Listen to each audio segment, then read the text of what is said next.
How's it going, everyone? Shiny Plume here with a new deck profile.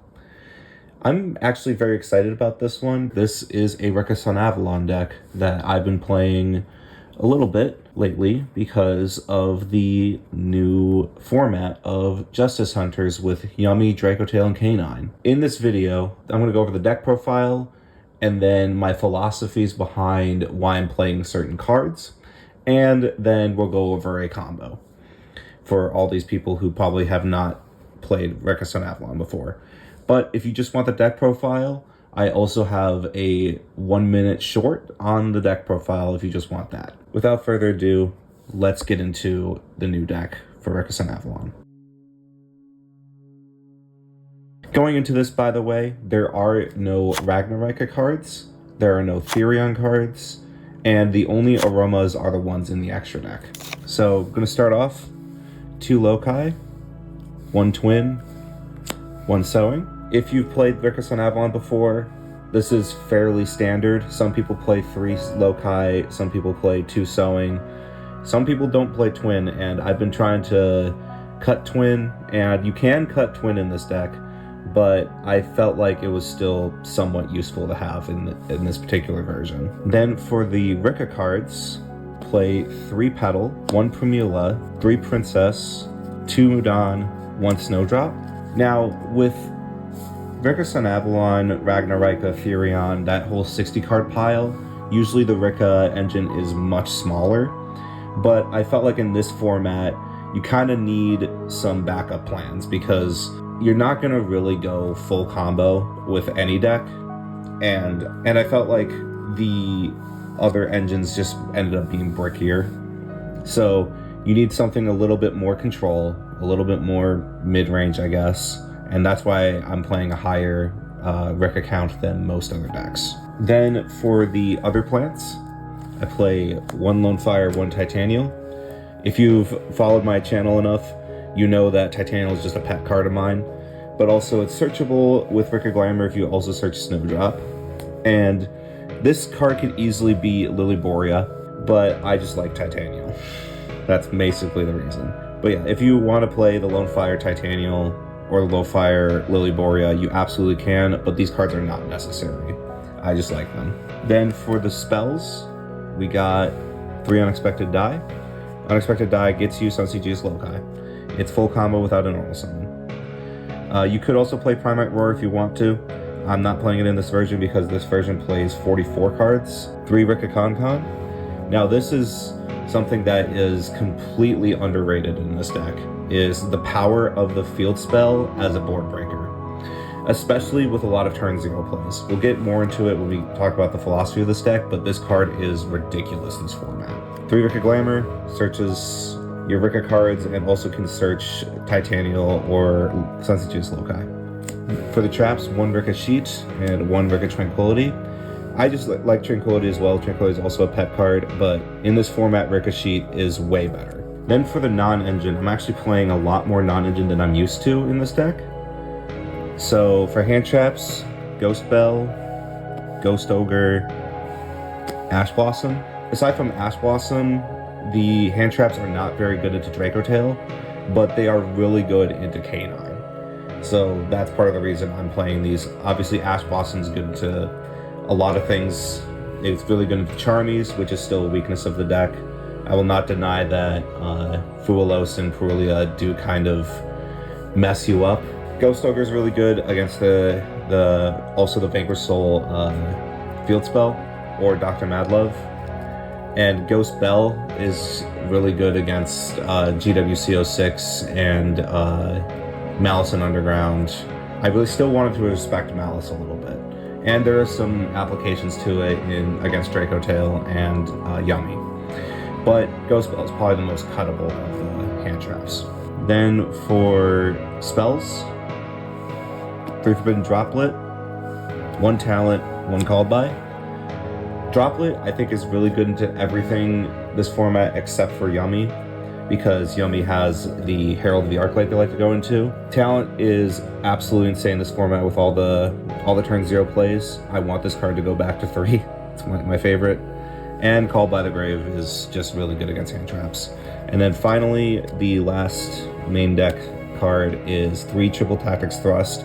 Once again, with all of the turn 0 plays, Triple Tactics Thrust becomes your best friend. This card is ridiculous. At worst, it sets one of my Rikka trap cards, which is perfectly fine by me. At best, it searches talent or it searches a combo piece. And there's also some cards in the side that it searches.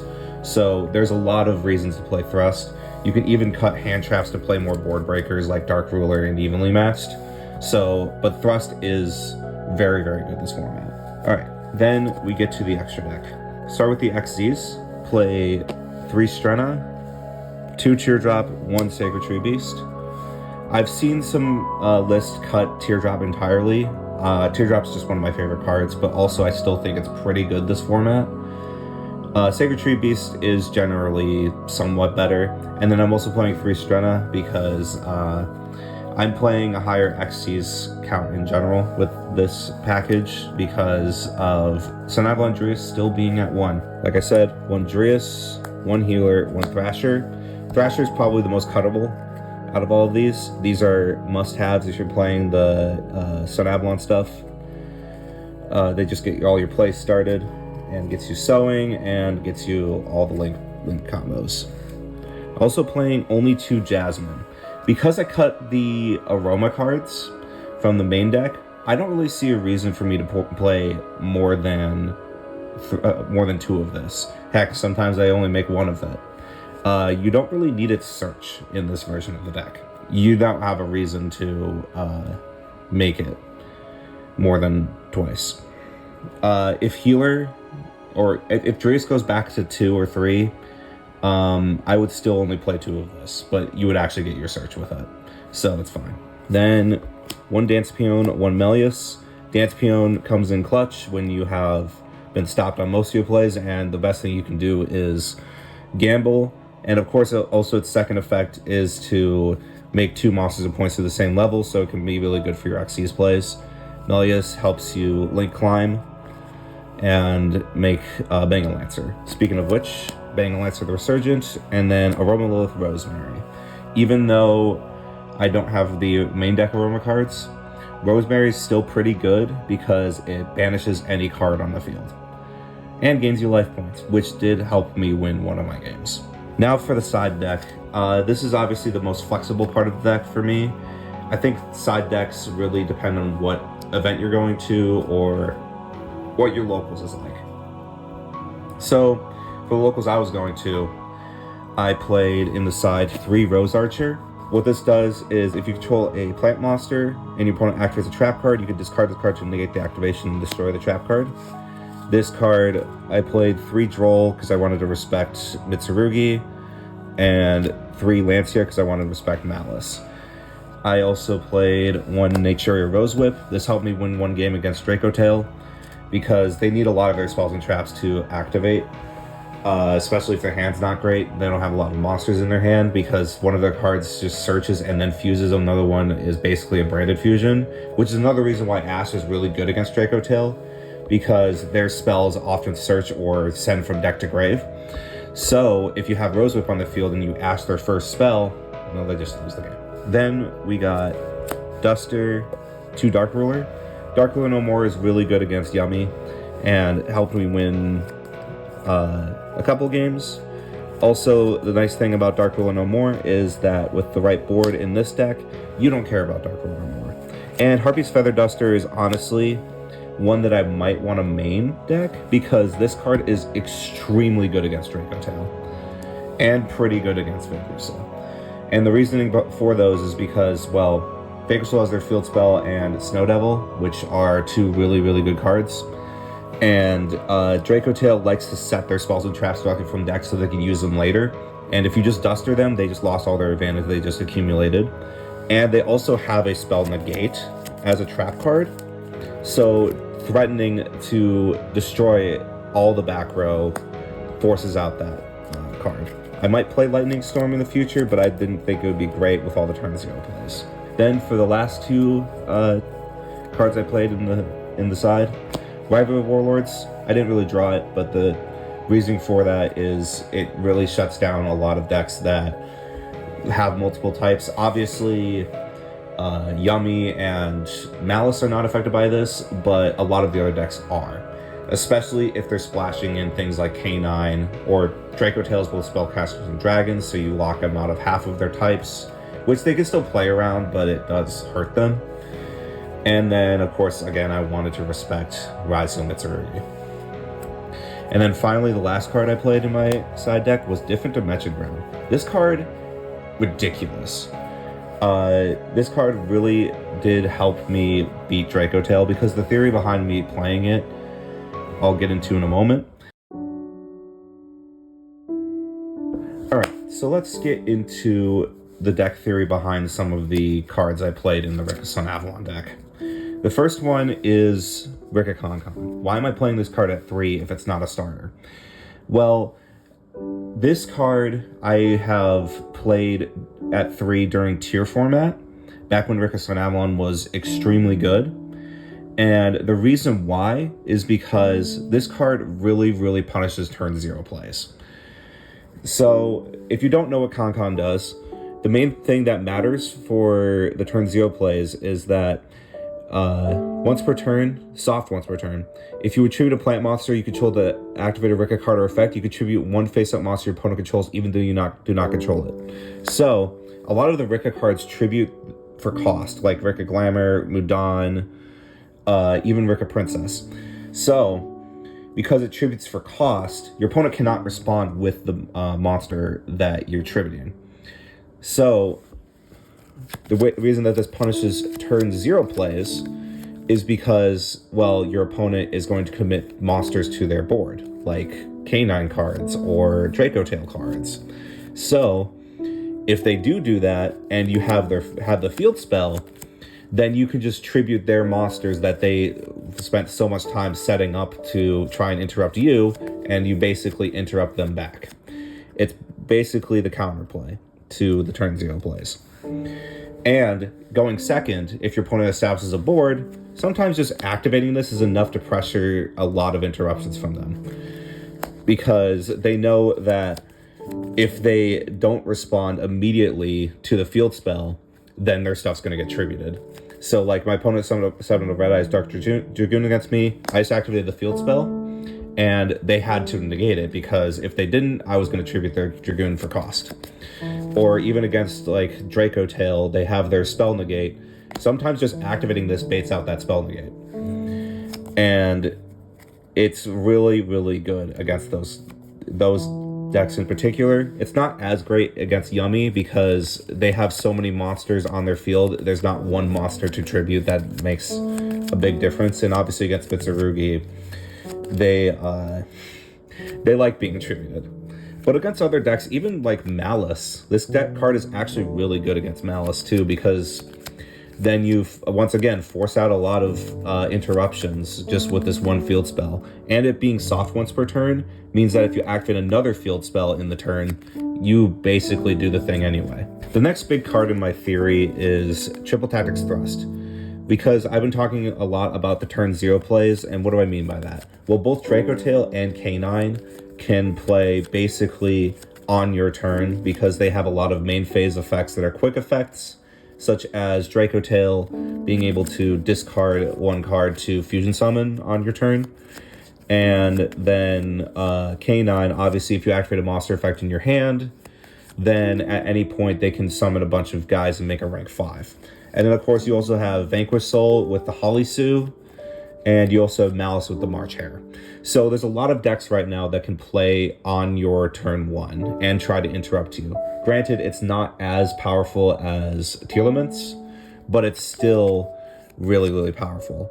And going back to tier format, me playing a lot in tier format made me much more prepared for this format specifically, because of all people trying to play on turn 0. Because of that, I was prepared for what this format has to offer in terms of similar gameplay.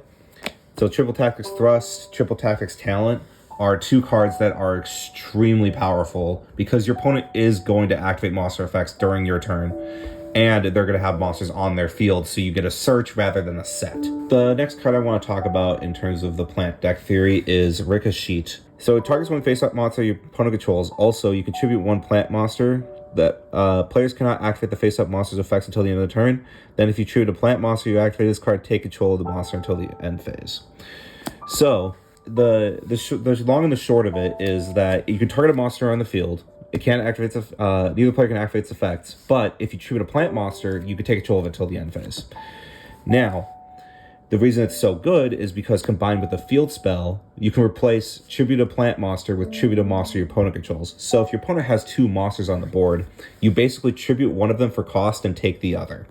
This card is absolutely absurd in this deck. And then the next card I want to talk about is Rikka Tranquility. So Rikka Tranquility is when you activate this card, you can also tribute one plant monster. Special summon one Rikka monster from your graveyard in defense position. Then if you tribute a monster to activate this card, special summon one other plant monster from your graveyard in defense position. So the reasoning behind me playing this was for a lot of recovery in slower formats. This is a really fast format, so this card is fairly cuttable. But the reason I still play it is because, unlike Rikka, this can be done in response to something like an Evenly Matched or a Harpy's Feather Duster or a Lightning Storm when your opponent has nothing. So it still sets up some monsters that are in your graveyard. One example I did was I had Naturia Rose Whip on my board, and it got negated with an infinite impermanence, or attempted to. So what I did was I Rikka Tranquility tributed the Rose Whip and then summoned it right back. So their one spell and trap card is an imperm that resolves that effect. And yeah, this also really is good at dodging Evenly Matched. Like if you say have a Strenna on your board, and your opponent goes Evenly Matched, you go Tranquility, tribute the Strenna, keep the field spell, and then you summon 2 from your graveyard. Doesn't matter what they are, just they'll get banished face down. And then Strenna comes back still at the end of the battle phase to summon a Teardrop or a Sacred Tree Beast. And also, this card really helps under Dark Ruler No More for basically the same reason. The next card I want to talk about is Rose Archer. Now, Rose Archer is during either player's turn when your opponent activates a trap card while you control a plant-type monster. Send this card from your hand to the graveyard, negate the activation if you do destroy it. So, the theory behind me playing this card in my side was all of the trap cards that can be activated from hand. So, the obvious one is Infinite Impermanence, but there's also the Dominus trap cards. So, Dominus Impulse, Song of the Dominators, and Dominus Purge. All 3 of them are really, really tough for Rikka to deal with. So this card really helps making sure those trap cards don't actually resolve. And then, of course, you also have cards like Evenly Matched that you can negate. Or if you have a plant monster, you can also negate the Draco Tail trap cards. There are plenty of reasons to play this. You can also negate Snow Devil. Or you can negate any of the Mouse traps. So there's some matchups, this card absolutely hits them hard.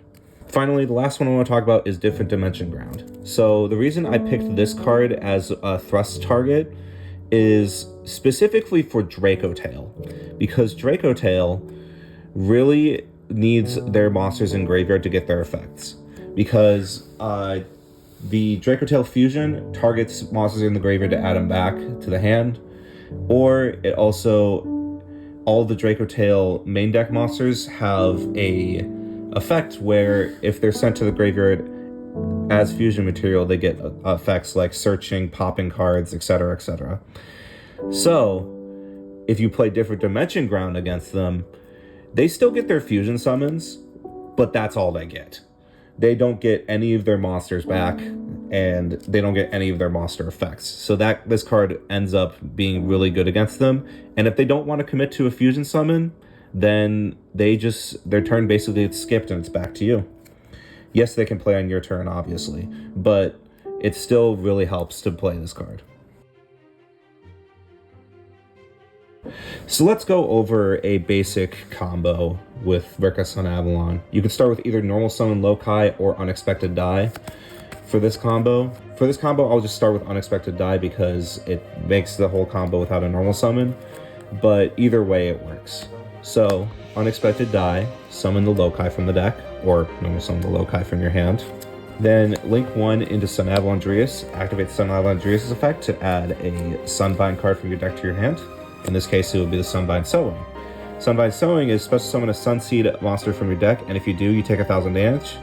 If you control no Sunavalon Link monsters, this is a Sunavalon Link monster, you can only summon Loci with this effect. So you activate the Sowing to special summon, if you control Sunavalon Dreas, the Sunseed Twin from your deck, and then you take 1,000 damage. Then, since you took 1,000 damage, Dreas' effect triggers to gain back the life points you just lost and summon a Sunbind monster to the zone it points to, but also Sunseed Twin triggers at the same time. Since it was special summoned while you control a Sunavalon Link monster, you can target the Sunseed Dreas Loci in your graveyard and special summon it back.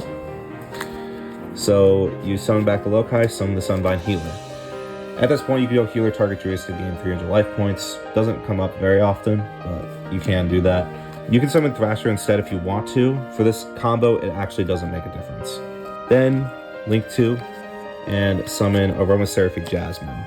Aromaseraphic Jasmine has 3 really good effects. If you're at higher life points, itself and monsters points that can't be destroyed by battle. You can tribute a plant monster points to special summon a plant monster from your deck in defense position. That's the important effect for this combo specifically. And if you gain life points, you can search a plant monster. In this build, that effect doesn't come up. So Jasmine effect, tribute the Sunseed Twin to summon any plant monster from your deck. Here you can go Lone Fire, then Lone Fire for any plant monster. But if you don't want to do that, the card you usually want to go for straight away is Rikka Petal. And then use Rikka Petal's effect to search for a Rikka monster, in this case the Mudan, the Rikka Fairy. Then you activate the Mudan, tribute one of these. For the purposes of the combo, it doesn't really make a difference, so I'll tribute the Loci, special summon the Mudan, activate its effect to search for a Rikka spell or trap. In this case, you go for the field spell. If you have the field spell already, then you can go for Glamour. And then, which means that if you, or obviously if you have Glamour, you can go for the field spell. But having one of these 2 spells in your hand is really good already, because that means you can set one of the trap cards. But anyway, so you go for the field spell, activate the field spell, use its effect to set a Rikka spell or trap from your deck. If you don't have Glamour already, this is where you set it. If you do, you can set one of the trap cards. But anyway, you set Glamour, and then you can activate Glamour, attributing the Rikka Petal to add a Rikka monster and 1 other plant monster from your deck to your hand, but they have to be the same level. In this case, you get Primula and Princess. Then use Primula's effect, since you attribute a monster to special summon it. Then you use the Rikka Princess effect to special summon herself. Then you overlay these 2 into Rikka Queen Strenna. And then you can activate Rikka Queen Strenna's effect, detaching specifically the Princess, and target any plant monster or Rikka card in your graveyard and add it back to your hand. Usually I go for the Glamour here, because you can use it again next turn. And then, from this point, you can pass turn if you want, but you can also link 3, and then make Rosemary to banish a card your opponent controls, Scythian Dance Peon to gamble a bit. But the one you really want to go for is Sunavalon Melius. Melius' effect will summon back the Sunseed Dreas Loci, and then you use both of these and make Bingo Lancer the Resurgent. And then you have a quick effect, target a monster and bounce it. But you take life points into its attack. So this is the basic combo of Rikka Sunavalon if you don't have any of the Aroma cards. It's still fine. It's like 3 interruptions and then all the follow-up in the world. Plus you're backed up by hand traps and a bunch of other engine pieces. And then of course you're also backed up by things like Triple Tactics Thrust. And that's it for this version of Rikka Sunavalon post Justice Hunters. This is a version that I feel like can be tweaked quite a bit. It is very open-ended, plus a lot of the non-engine can be changed depending on your locals or what you're planning to go against. What do you guys think of this build? Do you guys like this version of the deck? Do you guys like the more combo-heavy versions? Do you guys like a much more control version? Let me know. And of course, be sure to like, comment, subscribe, all that. It really does help me out, and I really want these deck profiles to reach more people. And what are you guys playing for Justice Hunter format? I'm personally playing this, but I'm also playing Dragon Maid Draco Tail, which I probably will make a deck profile on soon enough, as soon as I get the cards and play test it quite a bit, and also bring it to locals, obviously. But for now, during the end phase, Petal goes back. Thank you all for watching.